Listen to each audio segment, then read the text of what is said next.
In a world where everyone is quick to react, quick to defend, argue, explode, the real power belongs to the one who remains still, the one who doesn't take the bait, the one who watches the storm without becoming it. The Buddha once said, "You will not be punished for your anger, you will be punished by your anger." Let that sink in, because the moment you react, you give your power away. But when you master the mind, when you train yourself to respond with silence instead of rage, no one can control you, not with words, not with chaos, not with fear. This is the essence of Buddhist wisdom, to rise so far above the noise that nothing can touch your peace. And in this video, I'm going to share with you 7 powerful lessons that will train your mind to do exactly that. If you're tired of being triggered, if you want to become untouchable, unshakable, and deeply calm, then listen closely, because once you understand this, you'll never react the same way again. 1. Detachment is the key to inner power. In this world, most people live like leaves in the wind, tossed around by opinions, emotions, and circumstances they cannot control. One harsh word from someone and their entire mood collapses. One small failure and they begin to question their worth. This happens because they are attached to approval, success, comfort, reputation, and outcomes. Buddhism refers to this as upadana, which means clinging or grasping. It's this mental and emotional clinging that becomes the root of suffering. The Buddha taught that suffering doesn't come from what happens to you, but from how tightly you cling to what you want to happen. You cling to being liked, to being right, to being in control. And every time life does not meet your expectations, your peace is shattered. Why? Because your happiness was never truly yours. It was rented out to external things. But here's the shift. When you begin to practice detachment, not from love or compassion, but from expectations and control, something remarkable happens. You realize that nothing outside of you has the power to disturb your inner stillness, unless you give it that power. Detachment doesn't mean you stop caring. It means you care deeply, but with wisdom. You show up with love. You act with intention, but you no longer tie your identity to the result. Whether someone praises you or insults you, it doesn't move you. Whether you win or lose, it doesn't define you. Your center remains still. This is not coldness, this is clarity. Because when you stop reacting emotionally to everything, you create space, and in that space, peace grows. When you truly detach, you become like a tree in a storm, rooted, calm, and unshaken. If someone insults you, you don't need to respond. You smile because you understand. Their words are a reflection of them, not you. If someone praises you, you smile the same way, because you know your value was never based on what anyone thought in the first place. This is inner power. The person who no longer depends on anything external to feel okay becomes untouchable. You don't react, you don't resist. You observe, you breathe, you let go, and in that letting go, you stop being controlled by the world and start mastering yourself. That's when true peace begins. And from that peace, unshakable power rises. 2. Observe, don't absorb. One of the greatest skills Buddhism teaches is the art of watching without reacting. Life constantly throws emotions, words, and energies at you, some pleasant, many unpleasant. People project their pain, their insecurities, their anger. Situations arise that seem unfair or frustrating. And in those moments, most people absorb everything. They carry it in their chest, let it swirl in their minds, and soon they become what they were reacting to. They get angry because someone else was angry. They feel heavy because someone else dumped their negativity on them. But here's the truth. You don't have to absorb the energy around you. You can observe it and let it pass. Buddhist mindfulness practice especially through Vipassana meditation, trains your mind to become like a still lake. No matter what drops into it, a stone, a leaf, a storm, it creates ripples, yes, but it always returns to stillness. In the same way, your mind can witness what's happening without becoming what's happening. When someone speaks with anger, observe the anger, but don't catch it. See it for what it is, a temporary wave passing through their own suffering. When someone criticizes you unfairly, notice how it affects your body and mind, but don't become that reaction. Breathe, watch, let it rise and let it fall. You are not your thoughts. You are not your emotions. You are the awareness behind them, the silent observer that remains steady no matter how loud the mind becomes. This awareness gives you freedom, because once you realize that every feeling, every thought, every judgment is just a passing cloud, you stop chasing them, you stop fearing them, you stop letting them control your behavior. Think of it like this. If someone hands you a burning coal, but you don't grab it, you don't get burned.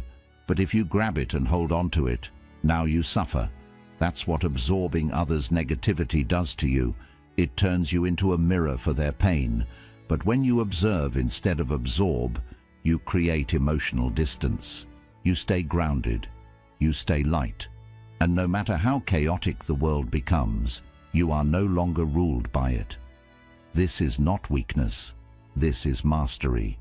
Because the most powerful person is not the one who controls others. It's the one who has learned to control themselves. So next time the world throws something at you, pause. Don't react. Watch it. Breathe through it. Let it pass. You are not here to carry everyone's energy. You are here to stand in your own. 3. The power is always in the pause. In every difficult moment, before the explosion, before the regret, before the storm, there's a tiny space. A brief moment between what happens to you and how you respond. That moment is small. Most people miss it. But that moment is everything. The Buddha understood this deeply. He taught that we are not prisoners of what happens. We become prisoners of our automatic reactions. And those reactions are fast. Someone insults you, and the ego wants to snap back. Someone cuts you off in traffic, and anger surges like a fire. A challenge appears, and fear grips you instantly. But here's the truth. You are not that first emotion. You are not the knee-jerk reaction. You are the one who can pause and choose.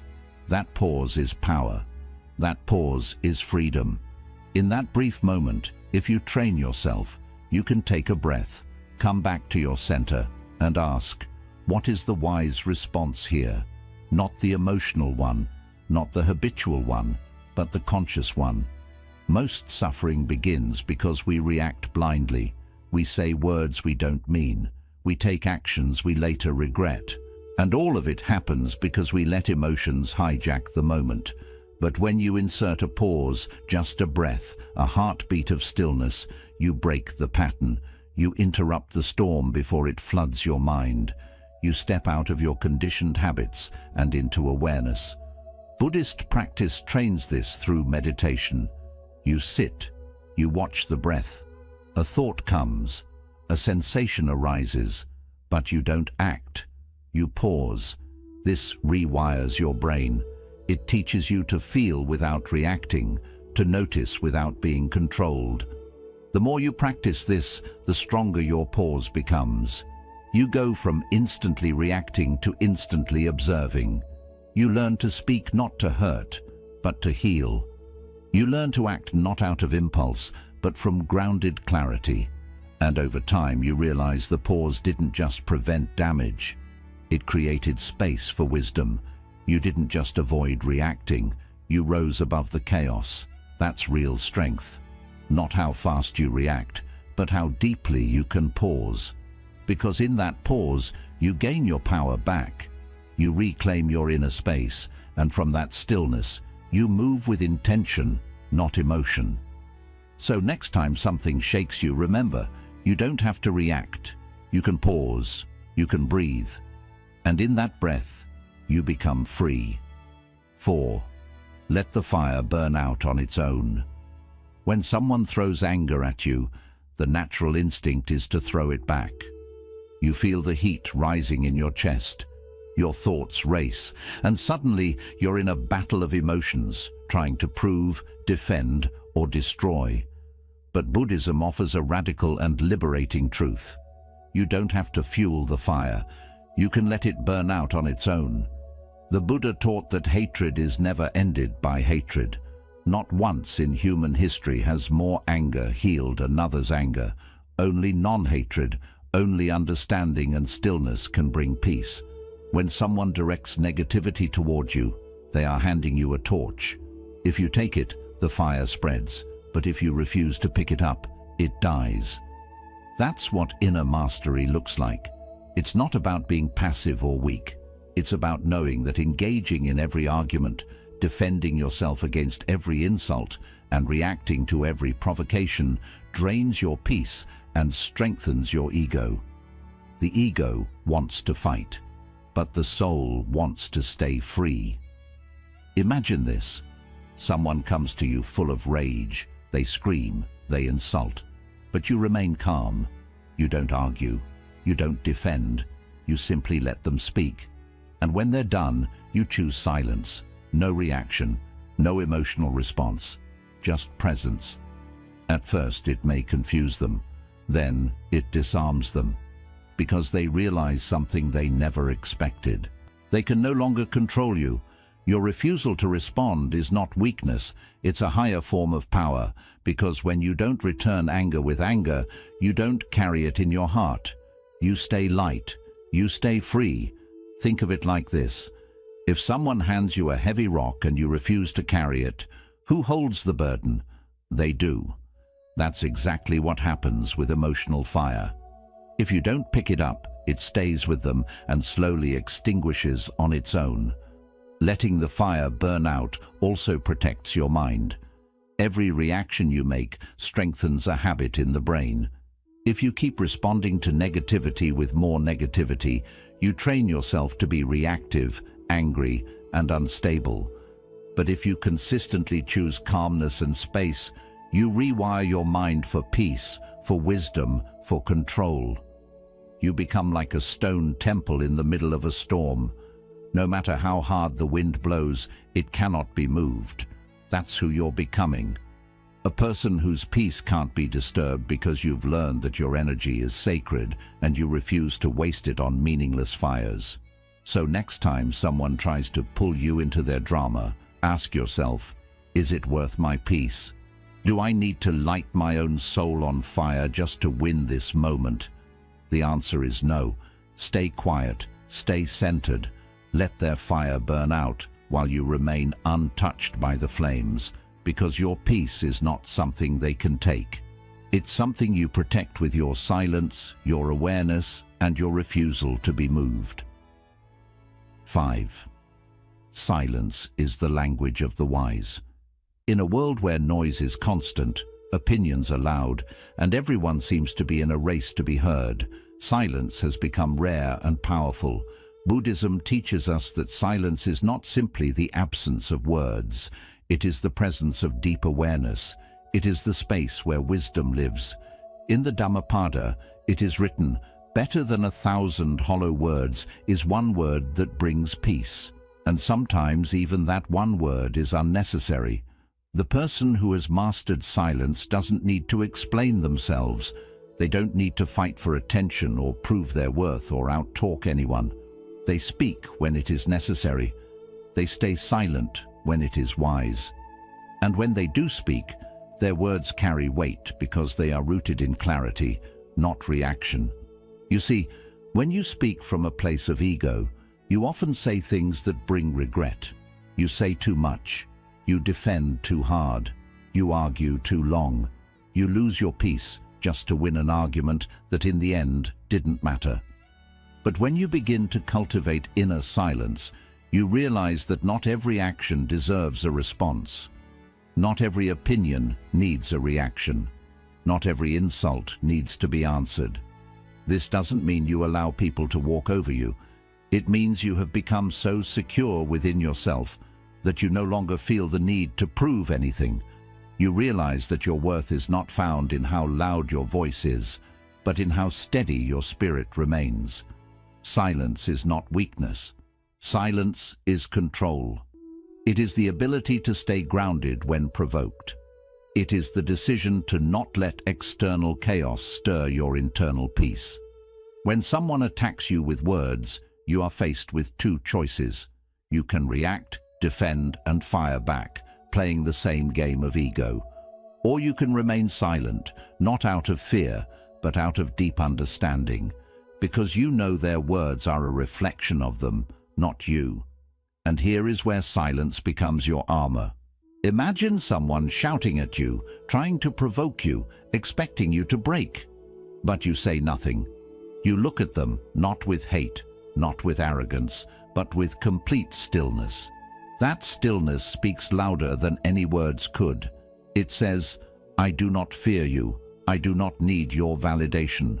And I will not give you the power to control my state of mind." That is power. That is spiritual maturity. And that is the language of the wise. The Buddha himself was a master of silence. He would sit quietly when questioned by those who wanted to trap him with words. He knew engaging with ignorance often fuels it. Silence, on the other hand, often dissolves it. When you choose silence over reaction, you do three things. You protect your energy. Words are powerful. Engaging in constant debates and emotional reactions drains your mental energy. When you stay silent, you save that energy for what truly matters. Your inner growth, your peace, your purpose. You gain clarity. In silence, you can observe clearly. You can see the situation for what it really is. You can notice your own emotional response before it explodes. And when you do choose to speak, your words come from wisdom, not from wounds. You break the pattern. Most people expect a reaction. They thrive on conflict. Your silence short-circuits their control. It leaves them confused, powerless. They cannot play with someone who refuses to enter the game. This is why monks, sages, and wise masters throughout history have embraced silence. Not just as a practice, but as a way of life. Because silence is healing. Silence is discipline. Silence is strength in its purest form. And here's something powerful. Silence isn't only about not speaking to others. It's about learning to be silent with yourself. How often do we drown in mental noise, judging ourselves, worrying, reliving the past, fearing the future? True silence is when your thoughts no longer control you, when your mind becomes still like a calm lake, and your awareness simply observes without fear, without craving, without noise. That kind of silence is not just powerful, it's transformational. So if you truly want to become untriggerable, if you want to live from a place of deep peace, begin with this practice. Don't rush to speak. Don't respond out of impulse. Breathe. Pause. And ask yourself, is this silence more powerful than anything I could say right now? Most of the time, it is. Because silence doesn't mean nothing is happening. Silence means everything is happening internally. It's in that silence that you grow. It's in that silence that you heal. And it's in that silence that you discover the power you've always had, but were too distracted to notice. 6. Acceptance ends all suffering. At the heart of Buddhist wisdom lies a truth that many struggle to face. Suffering is not caused by what happens to us, but by how we resist what happens. We suffer not because life is difficult, but because we believe it shouldn't be. We resist the pain, the loss, the discomfort, the unfairness, and in that resistance, we create a storm inside ourselves. The Buddha taught that all suffering arises from craving, from wanting reality to be something other than it is. We crave certainty in an uncertain world. We crave comfort in a world that constantly shifts. We crave control in a universe that owes us none. But life will not always go according to your plan. People will hurt you, dreams will break, health will fade, loved ones will leave, and no amount of control, worry, or resistance will change that. That's why acceptance isn't weakness. Acceptance is liberation. Now let's be clear. Acceptance does not mean you like what's happening. It doesn't mean you approve of injustice, betrayal, or failure. It means you stop fighting reality with your mind. You let go of the mental war that keeps you stuck, bitter, and exhausted. When something painful happens, your first instinct might be to say, "This shouldn't be happening." But that thought alone doubles your suffering. You feel the pain of the event and the pain of resistance. Acceptance, on the other hand, is saying, "This is what is. I don't have to love it, but I don't have to fight it either." Imagine you're caught in the rain with no umbrella. You can scream at the sky, curse the clouds, and get angry about being wet. Or you can breathe, feel the raindrops, and simply walk. Either way, you're getting wet. But only one path brings peace. This is what Buddhist acceptance looks like. It's an internal surrender to the truth of the moment. Not because you're giving up, but because you're waking up. You're waking up to the reality that resisting the present moment only deepens your suffering. You're waking up to the understanding that peace doesn't come from changing what is, but from being at peace with what is. This doesn't mean you stop striving. It means you stop arguing with life as it unfolds. You do what you can. You change what is within your control, but you no longer poison your soul with rejection of what's beyond it. Acceptance also frees you from people's behavior. You can't control how others act. People may disrespect you, misunderstand you, or mistreat you.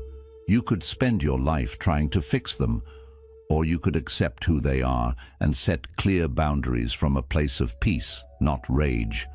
When you accept others as they are, not in resignation, but in recognition, you take back your emotional power. You stop needing them to behave a certain way to be okay. You stop being controlled by their actions and instead live from a place of inner stability. Even with yourself, acceptance is the first step to transformation. You can't change what you haven't accepted. You can't heal from something you're still denying. Accept your flaws, your mistakes, your shadows. Not because you want to stay there, but because only from full awareness can you begin to evolve. And here's the beautiful paradox. The moment you stop resisting your pain, it begins to soften. The moment you stop running from your fear, it begins to lose its grip. The moment you say, "This is how it is right now," you create space for peace to enter. Acceptance isn't the end. It's the beginning. It's the moment you stop pushing and start flowing.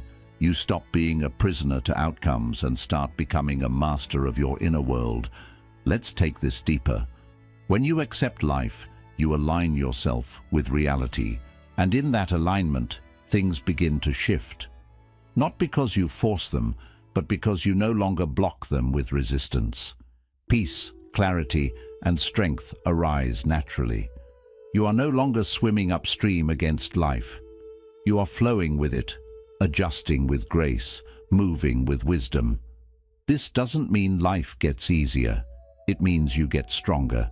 You are no longer shaken by every change, every loss, every discomfort, because you've stopped expecting the world to behave a certain way. You've stopped needing the moment to be perfect in order to be at peace. So when something painful happens, instead of saying, "Why me?" try saying, "What now?" Instead of collapsing into resistance, rise into awareness. Breathe, feel, let it be. You don't have to like it. You don't have to stay in it. But you don't have to fight it either. Acceptance is your doorway to freedom. It doesn't erase the challenge, but it removes the suffering around the challenge. It opens your heart to clarity and shows you what's next without the noise of resistance clouding your mind. Because once you learn to accept what is, Fully, openly, without judgment, you become the calm in the storm. You stop being a victim of circumstance.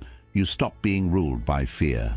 And you begin to walk through life with the quiet confidence of someone who knows, I can handle whatever comes because I no longer need to fight it. That is real peace. And that peace is available to you right now. Not when life gets easier, but when you stop resisting it. 7. The compound effect of focused energy creating lasting change in your life. In the teachings of the Buddha, there's a principle that often goes unnoticed, yet it quietly governs the transformation of every serious practitioner. It is the principle of compounded attention, where small, consistent actions of the mind repeated over time lead to deep, irreversible change. In Buddhism, this is tied closely with the concept of bhavana, the cultivation of mental qualities through continuous practice. In simple terms, it means this: where you focus your energy, your life begins to move. And when that focus is stable, when it's calm and intentional, even the smallest inner efforts become incredibly powerful over time. But here's the challenge most people face. They scatter their energy everywhere. They get triggered by every comment, distracted by every notification, pulled by every emotional wave. Their attention jumps from past regrets to future fears, from social media to internal drama, from goals to doubt, from stillness to chaos every few minutes. This scattered attention is not just exhausting, it's powerless.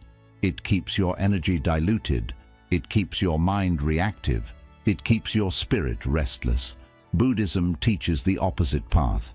It says, pull your energy back, bring your attention to this moment, train it, sharpen it, focus it like a beam of light, and then direct that focused energy toward growth, peace, and clarity. This is not something you do once. This is something you do every day, with every breath, with every reaction you choose not to have, with every negative thought you observe instead of obey, with every act of stillness in the face of noise. And what happens over time is something beautiful and almost invisible. You begin to change from the inside out, not because you forced yourself, but because you cultivated yourself. Let's understand this deeply. Imagine a drop of water falling on the same stone every day. One drop seems meaningless, but drop after drop after drop, eventually the stone is reshaped. Your mind is the same. Each moment you return to awareness, you reshape it. Each time you choose presence over reaction, you strengthen your discipline. Each time you sit in silence instead of lashing out, you build inner power. These tiny shifts may feel small in the moment, but over time they compound. They create lasting change that becomes who you are, not because you're trying hard, but because you've trained well. This is what creates real transformation, not sudden motivation, not big declarations, but steady attention, quiet discipline, consistent mindfulness every day. And here's the miracle. The more you focus your energy inward, the more peace you feel outward. The more centered you become, the less the world can disturb you. And the more present you are, the more life begins to flow in harmony with your spirit. This is not about perfection. It's about alignment. You begin to live in sync with what matters most, your values, your inner truth, your path. Distractions lose their pull, triggers lose their power, and peace is no longer something you chase, it's something you embody. Now, some might ask, but what if I failed before? What if my focus slips? What if I lose control sometimes? The answer is simple. Begin again and again and again. That is the path of practice.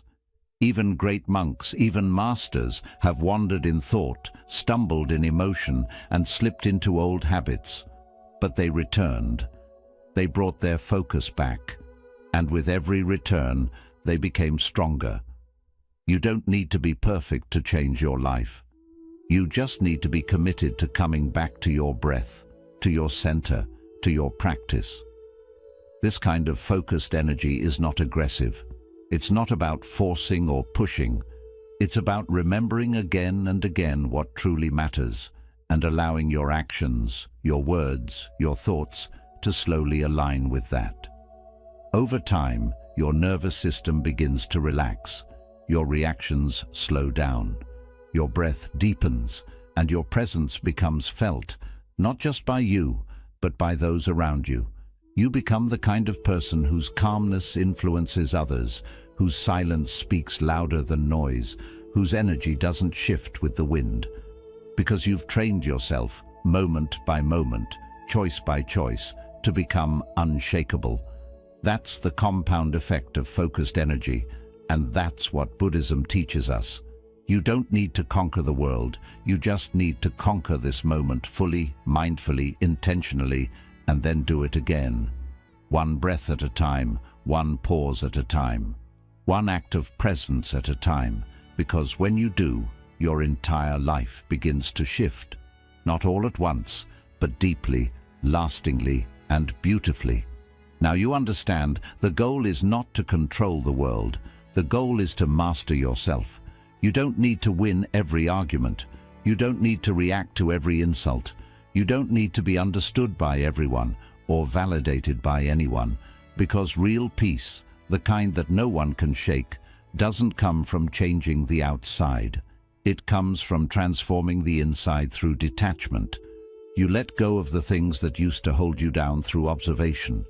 You learn to see clearly without being pulled by every wave through the pause. You reclaim your power before your emotions take control through non-reaction.